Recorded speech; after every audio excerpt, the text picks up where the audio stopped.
Tim, Colin, it's great seeing you, man. How were the CCMAs for you? Thank you for doing the interview with me on the red carpet. It was a blast to be able to talk to you guys in person.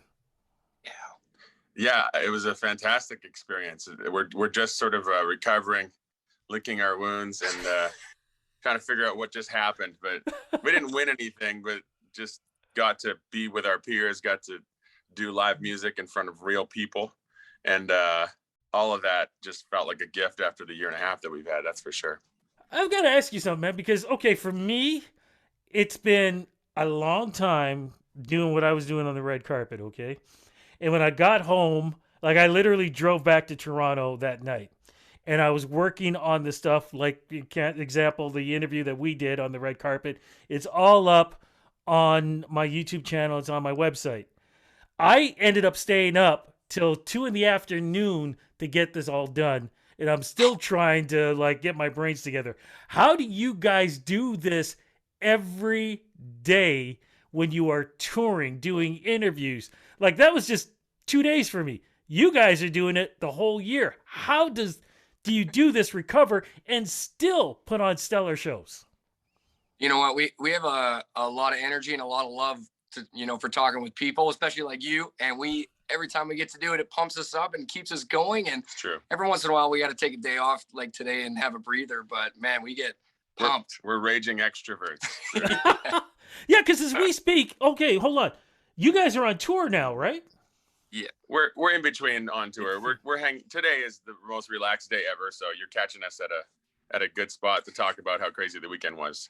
But you got to do it, and with all the lost time we just had, everybody kind of feels that urgency to pick up where we left off and double down or triple down or whatever it is you got going on. And we happen to have a lot going on right now too, so we're committed to these things, and we just.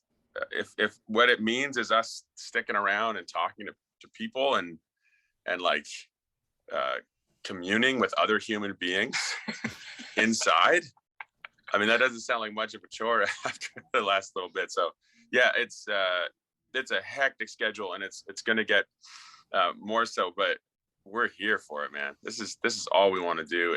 And the feedback from fans and friends and just the feeling of that live music in the air, feeling the sub and just the energy is everything we need to get through. I love it. Now, correct me if I'm wrong. I do believe you guys are on tour until December 12th. Yeah. That's right, with Tennille Towns. Whoa, man. See, I just get shivers because of everything I've experienced over the CCMAs, and they hear that this combination, whew, it's going to definitely be a party and a good time too, man. Congrats on bringing this all together, especially during the tough time. Yeah, and I mean, all the more special was us getting to present her the F-150 Album of the Year award at the CCMAs last night. It's just a lot of doors opening for us at the same time, and we'd be stupid not to walk through them. And we're honored to be with. I'm so glad it's Tennille, our first country tour in any capacity is her. We've loved her for years and years. Yeah, absolutely, man, absolutely. Before we get into what we're really going to be talking about, I asked you on the red carpet, how are things going at home? I mean, we've been hearing news stories about the flooding, and if I understand correctly, you guys have family there, and then in the area, how are things with the family? Yeah, it's, I think it's slowly getting better. It's still raining and people are evacuated and whatnot. Our families are all safe. Everything's good on our home fronts. Can't say the same about some friends and other family members and farms. But we're feeling pretty grateful that we're in everyone's safe and we're in a good spot. That's good to hear, man. Being in a good spot is what the holidays are supposed to be all about. You guys have a classic holiday track that you put together for us. For folks who don't realize it, I always like to make this part official. What is the new classic Christmas song that you guys recorded for us? Last Christmas. Last Christmas, which has been out 37 years. So we're finally dusting it off. It has been done a few times, for sure, in the past 37 years. It went number one last year. Fun fact. Last Christmas, as a matter of fact. Anyways, yes, we had so much fun doing it. It's the first song that Colin and I produced together. We made all the decisions for all the different musical parts, win or lose. People seem to dig it. So yeah, I think it's mostly it. Let me But ask yeah, you. we had so much fun making it.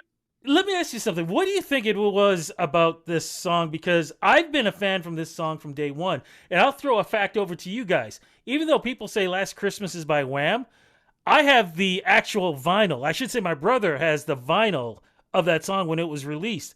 It's actually George Michael, not Wham. Right. Well, he wrote it. He wrote it by himself. Yeah. Yeah, but when it was released, it was just George Michael. It wasn't Wham. On my vinyl, it actually says just his name. That's it. Interesting. Yeah. And it's Somebody funny. Yeah. Write a letter to the authority. Scandal of brew. But I was a fan of that song from back then. Suddenly, I would say the last 5 years, the song has been becoming really, really popular. What do you think it is about that song after, almost 4 decades that it's finally getting its due as a true classic? Like, what am I thinking of? The Christmas song, Rudolph the Red-Nosed Reindeer, Santa Claus is Coming to Town, and now this song can be put with those classics. Yeah. It might have something to do with the fact that George has left us about 5 years ago. The best artists only get appreciated for their best work after their death. It might be one of those situations. Yeah. I don't know. I think it's catchy, though. It's cheesy. And I think we're hungry for cheese in our Christmas kind of traditions. It's a lot of serious. We grew up with a lot of serious. It's fun to just go full Rudolph or full Last Christmas sometimes. Especially growing up in the church and getting our start in gospel music. We've played all of the classics, every which way possible, recorded them, done them live. And so to do a George Michael song just is a great departure for us. And it was such a good time. Yeah. So how do you, and this is really important, how do you make a classic song your own? Because people are used to George, even though other people have sang it, people are still always focused on George's voice and how it's sung. So how did you guys make this yours, even though it's for us? Well, we threw in some of our favorite country elements, but a little more of a poppy version of it. And we're having a blast experimenting with different genres. And Tim, he can sing like George Michael, so it was a pretty good fit. And he pulled it off super, super well. So we add our own flair to it. Also, the hair was important to get to the right place. Be on the visualizer in the same way. That's right. If you watch the Wham version of the song, it's just George Michael like sipping a glass of wine and then looking at the camera for a second, almost winking, and it just repeats and repeats. Oh man, I love George. Yeah, no, and I absolutely agree with you on that one, man. Oh my God, I got to rewatch the video again. I've probably seen it 1,000 times of them and the snow bunnies in the snow and all that other stuff. Yeah, it's special. It is. So the combination of those things, we tried to get in a George Michael state of mind, and we're proud of it. It's different.